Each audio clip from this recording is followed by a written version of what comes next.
Concernant la notion de gestionnaire RPPS+, c'est quelque chose qu'il faut anticiper forcément avant de commencer la création des comptes. D'une part parce qu'administrativement parlant, on a besoin d'avoir une personne référente, une ou plusieurs, ou un service, mais notamment parce qu'il faut effectuer des démarches auprès de l'ANS, l'Agence du numérique en santé, pour avoir ces certifications et ces autorisations d'être gestionnaire RPPS.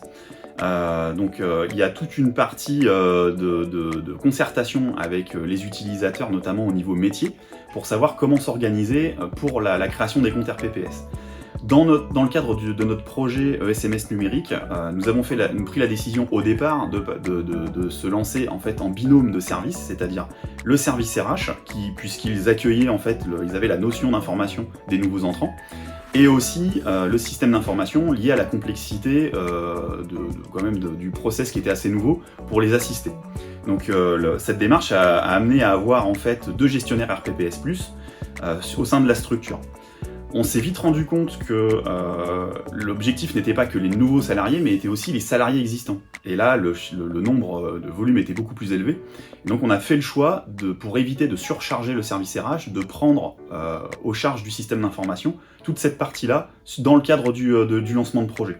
Donc c'est le système d'information actuellement qui fait office de gestionnaire RPPS+, pour la création des nouveaux comptes.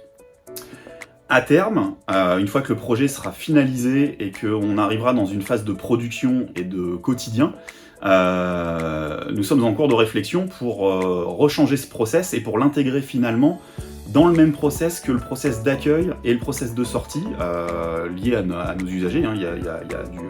Il y a du roulement, et pour que il y ait le maximum d'automatisation en fait qui puisse se faire au sein des arrivées et des sorties, pour qu'on puisse gérer plus facilement la création des comptes, l'ajout des comptes qui sera existant à terme, puisque les gens en fait auront peut-être travaillé dans d'autres structures et auront déjà un compte RPPS, et donc il faut qu'on prenne en compte cette situation. Le service SI ne pourra pas prendre à sa charge éternellement cette chose. Par contre, c'est le système d'information qui aide à fournir des outils, des formulaires et à fluidifier le process pour que pour les autres services support, ça se passe le mieux possible au niveau des créations de comptes.